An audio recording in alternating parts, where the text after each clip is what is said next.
ఈ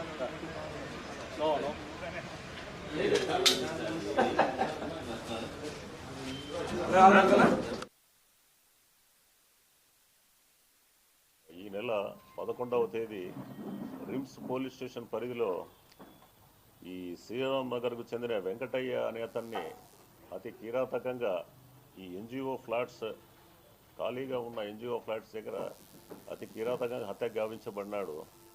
అదేవిధంగా ఈ సంఘటనపై 12వ తేదీ రిమ్స్ సిఐ రామకృష్ణారెడ్డి గారు కేసు రిజిస్టర్ చేసి దర్యాప్తు ప్రారంభించినాడు.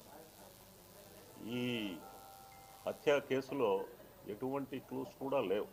ఎవరు చంపినారు, ఎందుకు చంపినారు, ఏ కారణం చేత ఈ సంఘటన జరిగింది అనే దాని మీద కూడా ఎటువంటి క్లూస్ కూడా లేవు, ఎటువంటి లీడ్స్ లేవు ఈ కేసులో.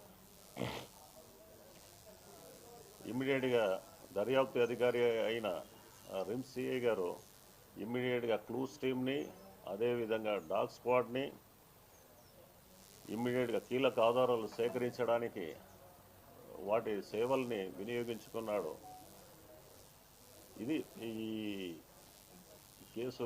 కేసులో ఇమ్మీడియట్గా ఆ డాగ్ అయిన సోను అదేవిధంగా డాగ్ హ్యాండిలర్ అయిన సుధీర్ గారు ఆధ్వర్యంలో డాగ్ సోను దీంట్లో ఇమ్మీడియట్గా సీన్ ఆఫ్ అఫెన్స్కు తెప్పించబడినారు.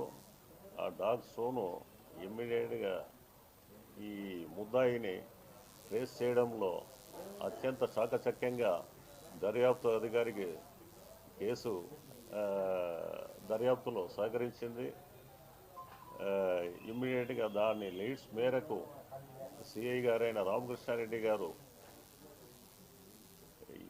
ఈ ముద్దాయి అయిన అరుణ్ని ఇమ్మీడియట్గా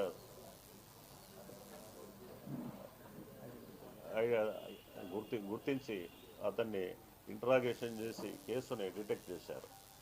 ఇది దీని బ్యాక్గ్రౌండ్. Thank you.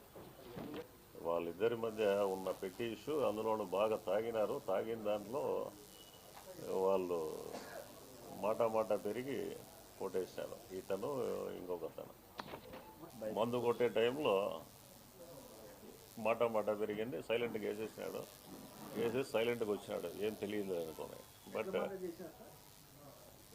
సిమెంట్ దిమ్మలు తీసుకొని కొట్టాను. ఆయన ఫోటో కూడా తీశాడు. తర్వాత ఆయన కేసులో ఈయన ఏం చేశాడంటే ఈ ఆనవాళ్ళని చెరిపేసే క్రమంలో ఈయన గుడ్డల్ని వీటన్నిటిని కూడా ఈయన తగలబెట్టేసినాడు. ఏ ఆనవాళ్ళు దొరకకూడదు, ఏ క్లూ దొరకకూడదు పోలీసు వాళ్ళకని.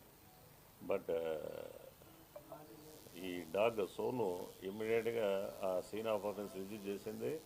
ఆ సెంట్ స్మెల్ ఆధారంగా ముద్దాయిని కూడా దర్యాప్తు అధికారి గుర్తించడంలో సహకరించింది.